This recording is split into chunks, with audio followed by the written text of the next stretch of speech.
Hello everyone. So today we're going to be talking about FLR token airdrop, which is a free airdrop for XRP holders. I already posted a video about it a few months back, and this is an important update and some proposed changes that we're going to be talking about in this video today. So as usual, disclaimer and warning, I'm not a financial advisor or investment expert. None of my videos are for financial advice or for investment advice perspective. They are just to share my learnings. And one of the warnings that I always give is never ever send your money or crypto to someone who calls himself as a professional broker or investment firm, no matter what the returns that they are promising, because they'll target you by emails and comments, and they can use any names, fake names, and never ever give your money to somebody else for investing. It's your money, you invest it. The reason I say this is because a lot of people still lose money with these fake investors. My Twitter feed is @Canary2London. I'm pretty active on Twitter, and not only me, for information like this, especially if you're in the crypto space, it's easier to have a Twitter account and follow the accounts so that you get up-to-date information much more quicker and much more easier. So what is the FLR token? What is the airdrop about, right? So in November 2020, in episode 13, I posted a detailed video about what is the FLR token. It was called as the Spark token at that point. Now it's been renamed to FLR token.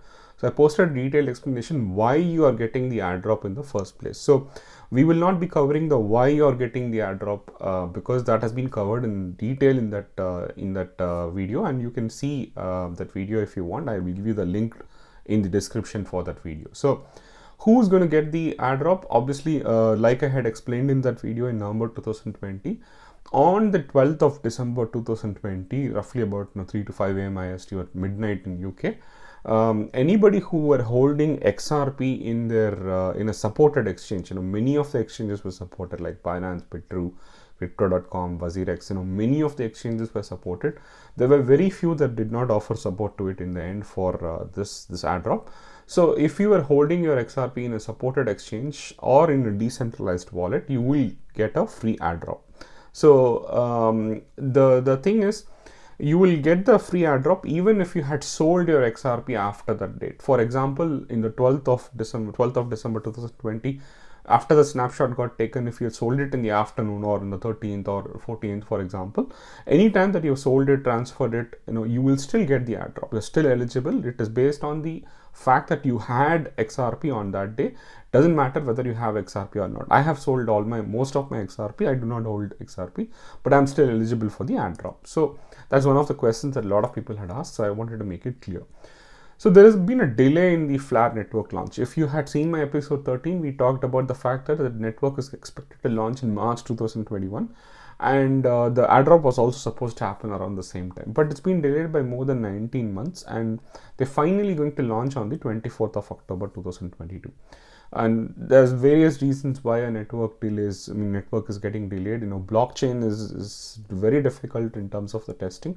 So that testing cycle went on much longer than they had anticipated. Typical IT project, right? So token distribution event date is something that they had published, and there's a detailed article that's been published. It's different to the 24th of October 2022.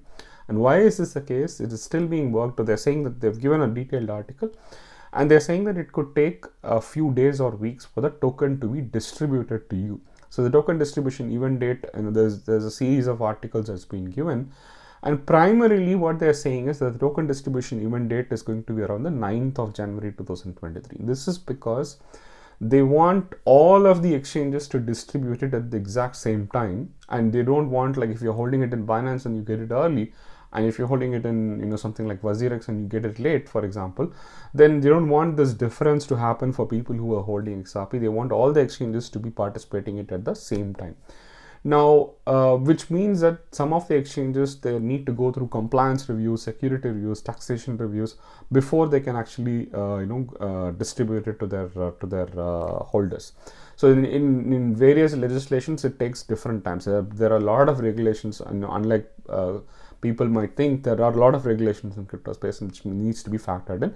So which is why, even though the FLR networks are ready to do the token distribution on the 24th of October, It is going to take at least a couple of months. The 9th of January is the tentative date that's been provided, and we expect that this should not get delayed beyond this, because as such, FLR networks have already announced with a couple of days remaining, they are actually going live with the network. So we could expect that it could probably be a few days delay, but it's probably going to be not like previously where 19 months delayed, for example. So one of the key things that we need to be talking about is in context is the Songbird Canary chain airdrop. I had posted some videos about it, but in December 2021, almost a year after the proposed launch, the testnet version called as the Canary chain of FLR networks was used for incentivized testing of the blockchain protocol. And the testnet was called as the Songbird protocol, and the concept was called as Canary chain. Now, in a normal testnet, the tokens don't have any monetary value, but it is hard to incentivize people. Like Aptos, for example, recently what they did was they had an incentivized testnet where they promised people that they will be getting airdrop of the tokens, but it was only a promise. But a Canary chain, the difference is that the token that is used for testing has got a monetary value. You can actually trade it, and that was called the Songbird token, SGB token. So FLR networks airdropped the same amount of SGB tokens that you would have got as FLR tokens, as FLR tokens. So that was kind of an indication to say how many FLR tokens you would have got, and the airdrop mechanism was also vetted. But not all exchanges participated in this airdrop, because the exchanges had only promised to airdrop FLR tokens. They did not promise to airdrop the Canary chain SGB tokens, even though it had a monetary value. So there were a few exchanges like Binance.com, Crypto.com that supported SGB upfront. WazirX did not support it initially, but they eventually supported it. So Songbird Canary chain airdrop, the reason why it is important is because if you look at the price chart, right, after a while it started dipping. So if you got it later, for example, the price would have dipped. But at the point when the airdrop happened and immediately after it, a few months later, it reached a peak price of about 64 cents. Like, if you had like 1000 XRP that you were holding, and you would have potentially got about 150 SGB tokens, which could have been worth $100 at that point of time. But today the SGB price, obviously because it's a Canary chain, today the SGB price is about 2 cents. And I posted it on Twitter as well, and people were asking me, should we buy SGB, should we buy Songbird? And I did explain it, saying that it's not an investment it is not an investment token, because it's a Canary chain. And a Canary chain is a testnet chain ultimately. Once the mainnet is nearing, then obviously it's not going to have as much value as it used to have. So potential investment again is only the FLR token, but we'll talk about it later. So more on the Songbird chain. When the Songbird the airdrop was going on, I had even posted the first shorts video in my channel. I will give you the links to these as well. These are like 1-minute videos of what is Songbird, what is a Canary chain, and which exchanges are supporting it. We kind of actively campaigned for the Songbird airdrop, and eventually it was good to see more and more exchanges like WazirX and everyone else coming to support the Songbird token, and especially when it was around like 60-65 cents. People were getting airdropped these tokens, and which is beneficial for them. So apart from the FLR, they also got this FLR token, which is very important. So now the price of FLR is very difficult to predict, but you can kind of compare it to what was SGB's peak value that it could go to as soon as it get released, on the first few days get released, to just compare, give an idea of the monetary value of what FLR could be. But a lot has changed. We are not in the same kind of market anymore. We are in a bear market, and XRP's price is around 47 cents right now. So you could say it's compared to XRP, or you could compare it to the SGB's peak value, but eventually it's a market that's going to decide the price of FLR. So we'll not go there from a speculation perspective, but more important than the price, or probably equal important to the price, is that there is an important proposal called as the FIP01, FLR Improvement Proposal 01.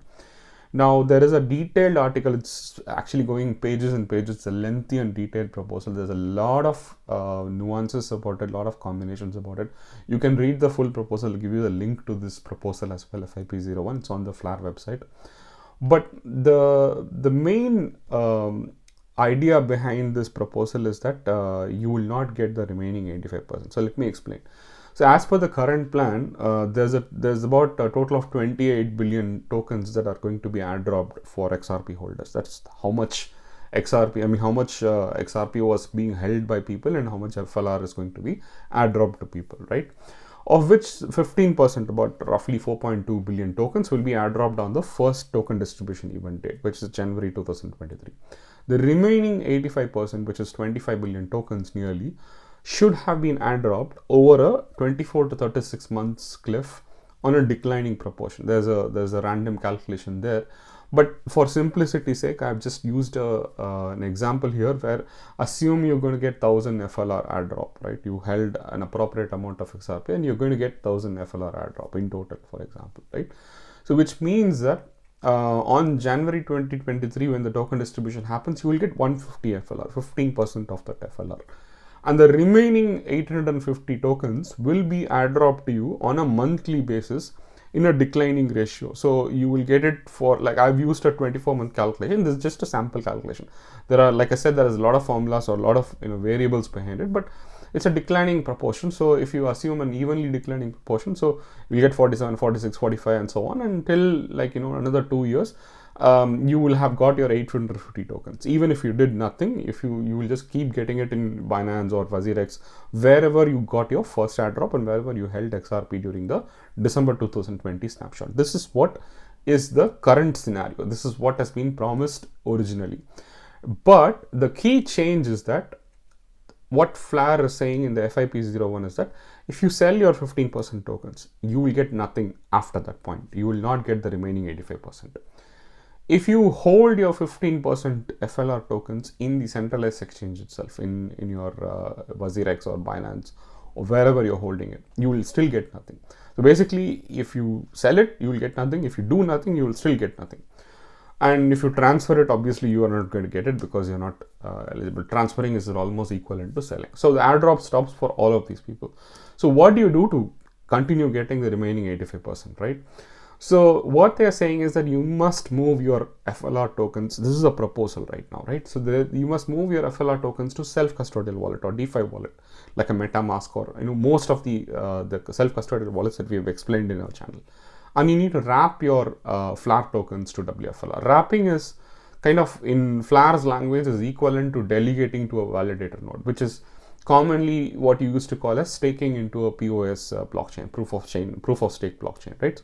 So we have talked about what is proof of stake in our episode 46. If you want to understand why proof of stake is important and the concept of staking, you can actually look at it. So, but if you stake into a proof of stake blockchain, you will get a reward for helping to run the blockchain safely into a validator node, for example. So that is what they are saying, that if you move your 15% tokens into a non-custodial wallet, self-custodial wallet, and if you help in this proof of stake by wrapping your FLR, then you will get the remaining 85%. Now this means that there are a lot of changes that needs to be analyzed, right? So this is an incentive to buy FLR tokens, the first 15% drop that people get. This is an incentive for people to buy the FLR tokens because the price of tokens will obviously be better. Why? Because that means that even if you did not get the 15% airdrop, but if you bought it from the market and if you stake it or if you wrap it, then you are still eligible for the remaining 85%.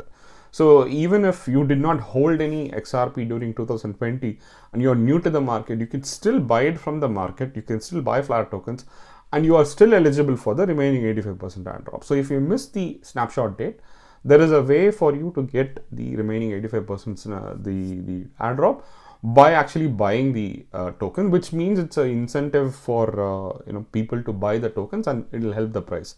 And it's also an incentive for DeFi savvy users to get the 85% more, right? When people who are in DeFi obviously are earning a lot more, which we've been posting consistently in the last 1 year almost. How if you move to decentralized finance, you can earn much more than centralized exchanges. And the more FLR the FLR token that gets staked, the more reliable the network becomes. It's better for decentralization process. This might be an excuse for people to learn decentralized finance, and it will prevent the dependency on centralized exchanges like Binance or WazirX for the future 36 airdrops that could happen, right? So what if WazirX or Binance suddenly change their policy and say that, okay, we'll drop you the 15% airdrop, but we are no longer going to airdrop the remaining 85%, and they keep it for themselves. A lot of exchanges did on the Songbird airdrop. They kept it for themselves. They sold it. They made a huge profit about it. So, right. So your money, they actually benefited out of it, and there's nothing stopping the central exchanges from doing it. It's just the moral ethics that stop them from doing it. So there is no dependency going forward if you adopt this approach. And there will be a detailed calculation scenarios in their website, but what they're predicting is that you will probably get more tokens, because if everybody doesn't do this, and if small number of people, a smaller portion of people comparatively do this, then you will get more tokens compared to the original, which was going to be distributed to a larger population. So and you will also probably get it a lot more earlier. The curves are the various curves are presented in the FIP01 website. You can go and look at it. But what are the cons? Like, people who bought XRP believing that they will get the 100% airdrop, they are at a significant disadvantage if they don't want to do any of this, and they will lose 85% of their promised tokens, which is not fully correct, right? So even if you are intending to sell 15%, like I was intending to sell the 15% of the tokens, assuming that I'm going to get the remaining 85%. But if that's going to change, then I need to rework my strategy. So centralized exchanges will get nothing after that and will distribute nothing, which means that if you're going to be relying on a central exchange like WazirX or Binance or whatever, you're going to get nothing after that point, right? So a lot of retail users are still way behind on the DeFi adoption curve, and it'll be extremely confusing to an average user what's happening in the first place. Nobody will explain, but that means that it is going to be difficult for them to get the remaining airdrops. So eventually the biggest concern is that 85% of retail users are still only using centralized exchanges. It's just a rough number. I mean, I don't know the exact number, but there are a lot of statistics that publish it closer to this number, right? So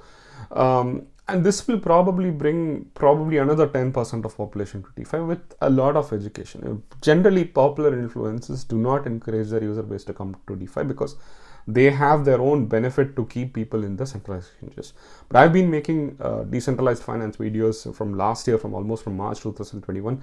I posted almost like 15-20 episodes just on decentralized finance alone, right from episode 23 and 24, which is like an introduction to what is DeFi. So this might be an opportunity for people to learn decentralized finance, because that's where we need to get to. We cannot be relying on centralized exchanges.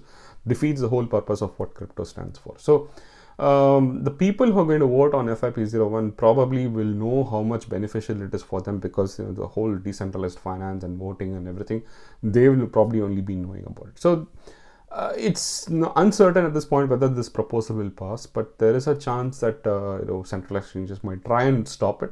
So we'll have to see how this is going to pan out. But if this is going to pass, then I'll, as usual, make a detailed video, a demo video about how you can move your FLR tokens to a decentralized wallet, and how you can wrap them, and how you can get the remaining 85%. Even if you have never done any of this before, I'll make a detailed video like before.